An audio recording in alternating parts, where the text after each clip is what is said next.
students, today we are going to learn about class 7 science. Okay, देखिए first chapter हमने complete करवा दिया. उसका क्वेश्चन आंसर जो है वो आपको भेज दिया गया है. तो आज हम क्या कर रहे हैं, आज हम चैप्टर 2 कर रहे हैं. ठीक है, चैप्टर 2 हमें पढ़ना है. ओके, इसका क्वेश्चन आंसर भेज दिया जाएगा और एक्सरसाइजेस वगैरह उसे आपको लिखना है. ठीक है, क्योंकि चैप्टर 1 में ज़्यादा कुछ दिया नहीं है, इसलिए हमने उसे पढ़ाया भी है. वो वीडियो आप देख लीजिए. चैप्टर 1 कंप्लीट कीजिए, फिर चैप्टर 2 देखते हैं. ठीक है, तो चलिए स्टार्ट करते हैं. So today we are going to learn about a topic, water. Water. What do you mean by water? As an introduction, water is a fundamental material in the nature. What is the meaning of fundamental material? Means the water is very necessary in the nature for the survival of organism. What mean I say? देखो, जो भी organism रहते हैं अर्थ में जो भी organism रहते हैं, उन्हें अपने सर्वाइवेशन के लिए क्या चाहिए होता है? Water. They need water for their survivation. And not along a organism, a abiotic character also needs a water. What is the meaning of abiotic character? जैसे सॉइल है ना, सॉइल वगैरह है, ट्रीज है ना. देखो, ये जो वाटर है ना, ये बायोटिक कंपोनेंट में नहीं आता, ये एबायोटिक कंपोनेंट में आता है. एबायोटिक कंपोनेंट में कौन कौन से आ जाते हैं? Water, soil. इनका मीनिंग क्या है? ये लिविंग तो है, पर ये ऑर्गेनिज्म नहीं है. ये लिविंग है पर ये ऑर्गेनिज्म नहीं है. This is called a abiotic. So if we talk about water, so water is a fundamental material for the life and it is very necessary for the survival of organism. ठीक है. If we see its chemical structure, so the formula of water is H2O. H2O. What is the meaning of H2O? Meaning HOH. ये है structure water का. देखो ये water है, H2O.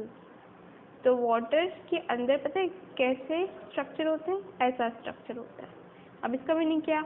ये एक हाइड्रोजन का एटम, ये एक ऑक्सीजन का एटम और ये एक हाइड्रोजन का एटम, ऐसे जुड़े होते हैं. ठीक है, और ये मिलके वाटर बनाते हैं.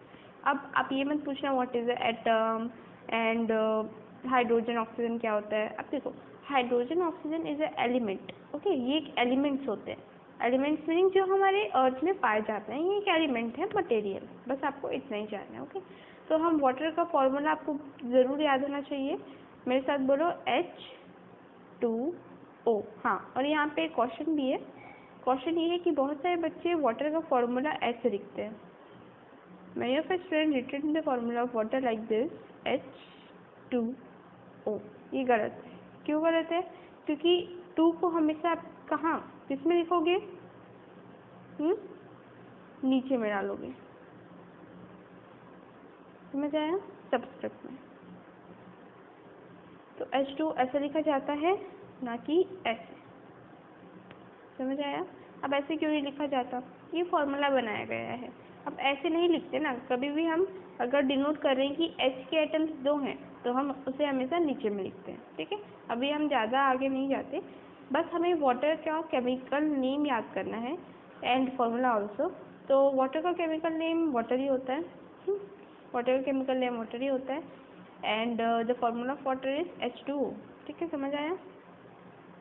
चलो, अब हमने इंट्रोडक्शन देख लिया है. अब हम चलते हैं सीधे अपने लेसन में. ये हमारा लेसन है, स्टार्ट करते हैं. यहाँ पे कुछ इंट्रोडक्शन दिया हुआ है. You know that about 3/4 of Earth's surface is covered with the water. Yet during summers you would have read in newspaper about the water crisis. Have you ever thought about the reason for the water crisis despite the abundance of water on Earth? Let us try to understand reason.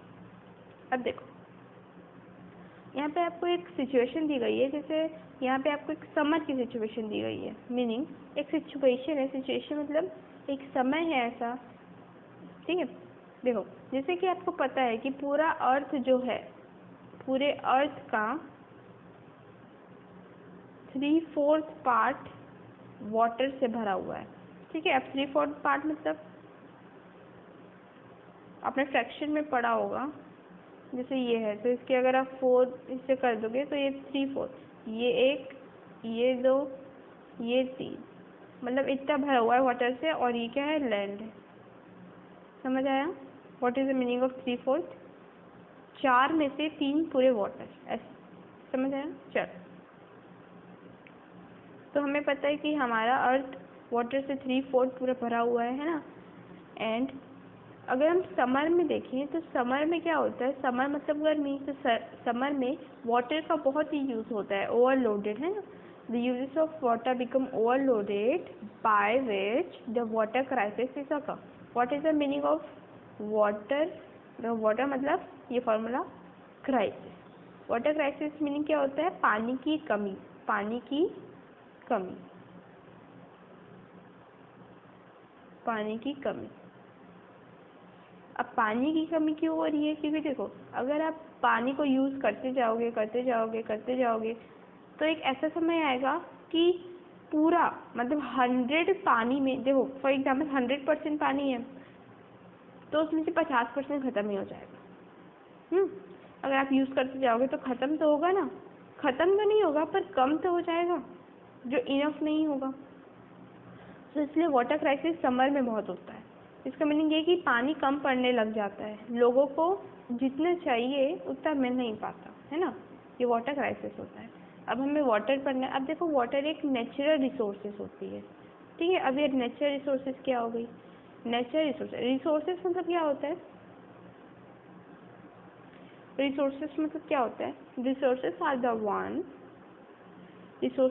One which helpful in the survivation of organism. तो resources क्या होती हैं, वो एक ऐसे ये एक ऐसी थिंग होती है, चीज़ होती है जो कि ह्यूमन के सर्वाइवेशन में हेल्प करती है, ठीक है। अब रिसोर्सेज क्या हो जाएंगे, रिसोर्सेज जैसे वाटर के बिना ऑर्गेनिज्म रह नहीं सकते, एयर के बिना भी ऑर्गेनिज्म नहीं रह सकते, तो ये सब मटेरियल जो होते हैं उन्हें हम रिसोर्सेज बोलते हैं, ठीक है। समझ आया रिसोर्सेज क्या होती है? सो जो वाटर एक नेचुरल रिसोर्सेज है। नेचुरल रिसोर्सेज क्यों है, नेचर मतलब क्या, प्राकृतिक, मतलब नेचर के द्वारा दिया गया है, ह्यूमन ने वाटर को नहीं बनाया। समझ आया? अगर हम बात करें आगे तो यहाँ पे दिया गया है कि 97 is found in the ocean, हाँ 97% is found in ocean, 2% as ice on the peaks and the pole and the remaining 1% in the river. अब देखो आपका जो वाटर है, आपका जो क्या है वाटर है, वो सबसे ज़्यादा पता है कहाँ पाया जाता है, वो 97% 100 में से, ओके 97% ओशन में पाए जाते हैं, ओशन में 2% आइस, आइस में कहाँ, माउंटेन वगैरह में आइस जो हो जाती है ना, जम जाती है, तो वो वाटर ही तो होती है जिससे आइस जमी रहती है ना,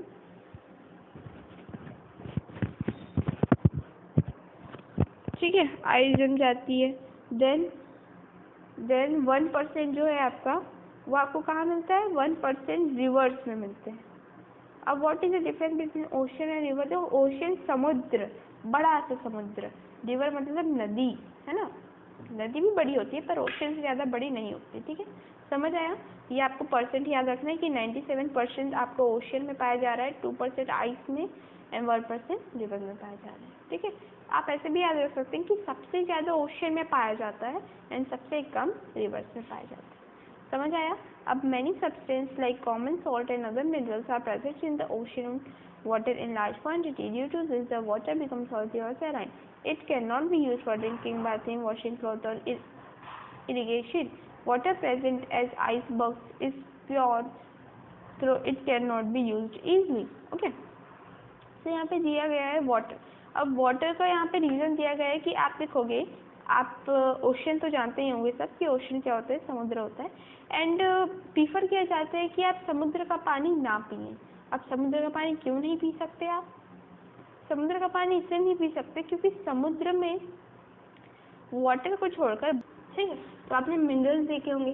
देखो ओशन में वाटर को छोड़ के मिनरल्स भी होते हैं बहुत सारे। अब what is the mean of minerals? Minerals में आ जाते हैं सॉल्ट, है ना, मिनरल्स में आ जाते हैं सॉल्ट, है ना, अलग अलग चीज़ें आते हैं जो अभी आपको नहीं पता होगा, पर अगर हम मिनरल्स की बात करें तो हम मेनली सॉल्ट लेते हैं, ठीक है। सॉल्ट रहते हैं, बहुत सारी इम्प्योरिटीज भी रहती हैं, है ना, तो बहुत सारी चीज़ें होती है ओशंस में, ओके। तो यहाँ पे हम पहले पैरा पढ़ लेते हैं। ड्रिंकिंग, बाथिंग, वॉशिंग क्लॉथ और irrigation water present is iceberg is pure, so it cannot be used easily.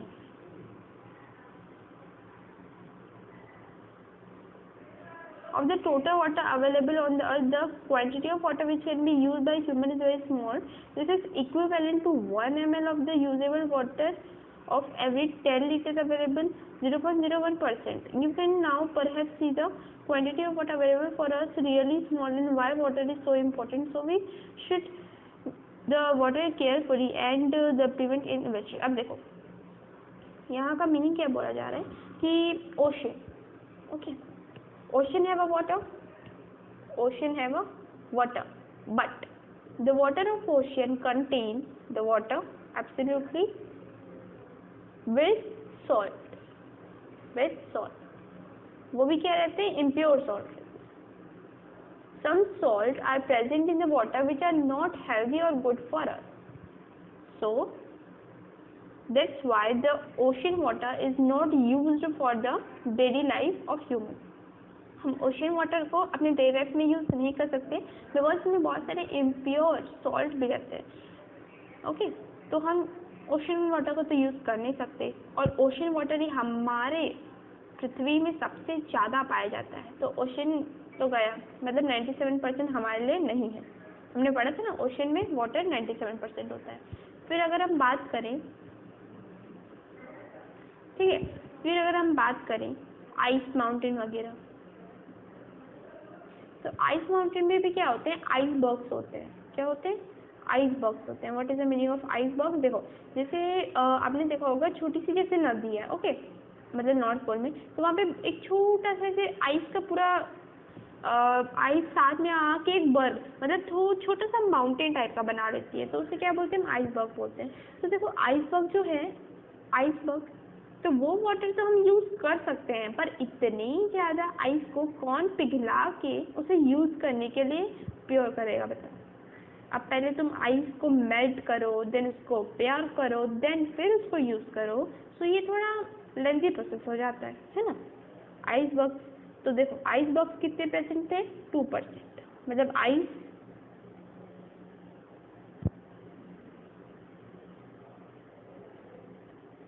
Water कितने प्रेजेंट थे, 2%। तो ये 2% में से हम 1% यूज़ कर सकते हैं, वो भी बहुत लेंथी प्रोसेस है। अगर हम बात करें रिवर्स के वाटर की, तो रिवर के वाटर क्या होते हैं, 1% होता है। अब देखो रिवर का जो वाटर होता है वो भी प्योर नहीं होता। क्यों नहीं होता? क्योंकि रिवर से बहुत सारे एनिमल्स पानी पीते हैं। तो क्या होता है, कभी कभी जो एनिमल्स की बॉडियाँ रहती हैं वो रिवर में चले जाती हैं, है ना। कभी कभी जो एनिमल्स मर जाते हैं तो उनको रिवर में डाल दिया जाता है ना, ये सब होता है। कहीं कहीं में जो जीव होते हैं, जैसे फॉर एग्जाम्पल स्नेक्स, तो स्नेक्स जो हैं वो ज़्यादातर वाटर में रहते हैं, है ना। तो वो क्या करते हैं, वो भी थोड़ी गंदगी, मतलब वो भी थोड़ा वेस्ट वहाँ फैला देते हैं, एंड ऑल्सो द फ्रॉग, है ना। तो ऐसे क्या होता है, कुछ एनिमल्स वहाँ पे वेस्ट करते हैं, उनकी बॉडी जाती है, तो वाटर क्या होता है, इम्प्योर होता है। और वैसे इम्प्योर वाटर को हम यूज़ तो नहीं कर सकते ड्रिंकिंग के लिए स्पेशली। तो क्या किया जाता है एक्चुअली में, नदी के पानी को उससे प्योर किया जाता है, शुद्ध किया जाता है, जिससे हम उसे यूज़ कर सकें। ठीक है, समझ आया। तो ऐसी चीज़ें हैं। और देखो रिवर का पानी 1% प्रेजेंट होता है, ओके। तो देखो यहाँ से अगर हम देखें तो हमने देखो ओशन के पानी तो कुछ यूज़ नहीं किया, आइसबर्ग, तो आइसबर्ग का हमने कुछ अमाउंट ऑफ पानी यूज़ किया, है ना, कुछ अमाउंट ऑफ पानी यूज़ किया। And also we use the water of what, river, okay. तो रिवर का भी यूज़ किया, तो थोड़ा थोड़ा पानी यूज़ किया। तो अगर हम देखें परसेंट के हिसाब से तो 0.01% ऐसा पानी है जो कि इस अर्थ में जो कि ह्यूमन के द्वारा यूज किया जा सकता है। ओके, इस अर्थ में इतना ही पानी है, लेकिन हम ये कर सकते हैं कि जो पानी इम्प्योर है उसे हम प्योर कर सकते हैं by the method of filtration. Okay, समझ आया? अभी फिल्ट्रेशन क्या होता है मैं आपको बताऊंगी। ठीक है, हमने वाटर के बारे में पढ़ा। Then importance of water for living. अब what is the importance of water for living? Water is essential component for our life. अब मैंने आपको बताया था water is very important for our life. Almost 70% of human weight is water. अब देखो, water जो है वो हमारे लिए तो बहुत नेसेसरी होता है। ठीक है, हमारे लिए क्या होता है? बहुत नेसेसरी होता है। अब वो क्यों होता है देखते हैं। अब आपको क्या पता है? ये एक मैन है, ओके, ह्यूमन। तो ये मैन पूरे 100% का बना हुआ है। 100% मतलब इसमें जो भी कुछ है वो पूरा 100% है। तो अगर ये देखें तो ये है 70% और ये 30%। अब देखो, ये 70% वाटर पाया जाता है ह्यूमन की बॉडी में, एंड बाकी का 30% अलग प्रोटीन, मिनरल्स, ये जो भी है, प्रोटीन है, विटामिन, ये सब पाए जाते हैं। ठीक है, तो देखो 70% वाटर से हमारी ह्यूमन बॉडी बनी है। इसका मतलब ये है कि हमें अपनी बॉडी में 70% का पानी चाहिए ही चाहिए। अगर वैसा पानी नहीं हुआ तो हमारे बॉडी पार्ट फंक्शनिंग के आउट हो सकते हैं। समझ आया? So the water has very big impact on our life as well as our human body. ठीक है? Then a healthy person need about 2-3 liters of water for drinking daily. This is necessary for various processes of body, of which water acts as medium in stomach. Water is necessary for digestion, absorption, circulation. Along with water, unwanted waste material and throughout the body in the form of urine, sweat. The temperature of our body was controlled by sweating. Thus, we should drink plenty of enough water so that all the processes of our body run smoothly.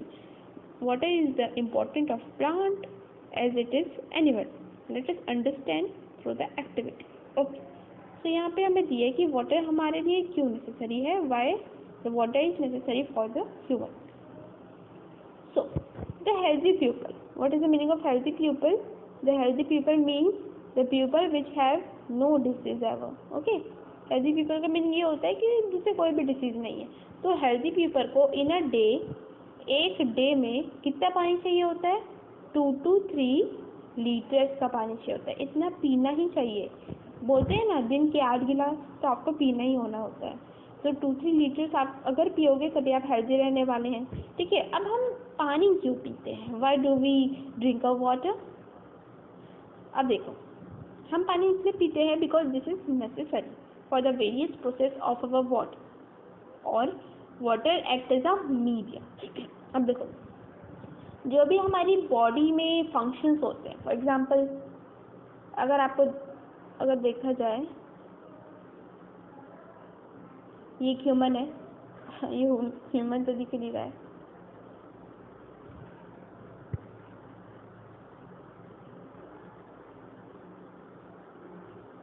ये human है, ठीक है। तो ये human ने क्या किया? पहले खाना खाया। ह्यूमन ने क्या किया? पहले खाना खाया। तो खाना खाया तो उसका जो खाना है वो उसके पेट में डाइजेस्ट होगा कि नहीं होगा? ये उसका पेट है तो उसका खाना पेट तक जाएगा और डाइजेस्ट होगा। डाइजेस्ट का मीनिंग क्या होगा? डाइजेस्ट मतलब उसका खाना छोटे छोटे स्मॉल पार्टिकल्स में टूटेगा एंड देन डाइजेस्ट होगा, है ना। तो इसके लिए भी वाटर बहुत ही इंपॉर्टेंट होता है। क्यों होता है? क्योंकि water is helpful in the digestion of digestion of food. जो छोटे छोटे कंपाउंड, जो कंपोनेंट्स होते हैं, उसको डाइजेस्ट करने में water have a very big impact. Okay, तो देखो, फर्स्ट तो हो गया कि ये डाइजेशन में मदद करता है। It is also helpful in circulation. ठीक है, डाइजेशन पहले, देन सर्कुलेशन। अब what is the mean of circulation? Circulation का मीन एक्चुअली में ये होता है, जैसे आप कुछ भी ले रहे हैं, जैसे आप ले रहे हैं ऑक्सीजन, है ना। जैसे आप खाना खा रहे हो तो खाने में आपको प्रोटीन, विटामिन, ये सब मिलता है। एंड पानी में क्या होता है? मिनरल्स, है ना, मिनरल्स होते हैं। एंड ऑल्सो देखा जाए तो आप ऑक्सीजन भी लेते हैं। तो ये सारी चीज़ें, जो तीनों चीज़ें, फूड, वाटर एंड ऑक्सीजन, ये हमारे सारे ऑर्गन तक पहुंचने के लिए हमारा जो ब्लड है ना, हमारा जो ब्लड है उसे अलग अलग जगहों में पहुंचाता है। तो उसे हम क्या बोलते हैं? सर्कुलेशन बोलते हैं। सर्कुलेशन का मीनिंग ये होता है कि the blood transported the necessary materials for different part of a human being. So the water is also helpful in the circulation. Then if we talk about the absorption process, so what is the absorption process?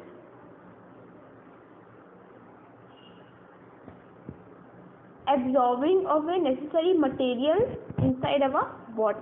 Absorption is a process in which our body absorbs the necessary material and release and does not absorb the worn out substance. Okay, तो absorption क्या होता है? जो necessary material जैसे protein है, vitamin है, तो उनको एब्जॉर्ब करता है हमारा बॉडी। कोई भी जैसे आपने कुछ खाया खाना, तो उसका जो छिलका है बाहर का, वो हमारे बिल्कुल भी इम्पोर्टेंट नहीं है। अगर हमें उससे कुछ भी विटामिन नहीं मिलने वाला, तो क्या होगा? वो हमारे लिए वेस्ट मटेरियल हो जाएगा। तो वो वेस्ट मटेरियल हमारी बॉडी एब्जॉर्ब नहीं करती। तो जो चीज़ें एब्जॉर्ब कर रही है उसे हम क्या बोलते हैं? एब्जॉर्प्शन। तो वाटर भी इससे बहुत मदद करता है। समझ आया आपको? अब देखिए, अब तो ये बात हो गई वाटर की, बट अगर हमारी बॉडी में वाटर बहुत ज़्यादा हो जाए, जैसे फॉर एग्जांपल मैंने अभी आपको बताया था कि आपको पीना चाहिए 70%, है ना, 70% फुलफिल करना है। तो अगर आपने फुलफिल कर दिया 80%, समझ लीजिए, अगर 70 की जगह आपने 80% का पानी पी लिया, तो क्या होने वाला है? अगर 80% का पानी पी लिया, तो पानी से देखो, पानी से बेनिफिट ही नहीं होते, कुछ लॉस भी होते हैं। हम यहाँ पे कुछ ही लॉस के बारे में बात करने वाले। जैसे अगर आप ज़्यादा पानी पी लोगे, है ना, अगर आपने ज़्यादा पानी पी लिया, तो आपकी बॉडी में अदर जो सब्सटेंस है उनकी मात्रा कम हो जाती है।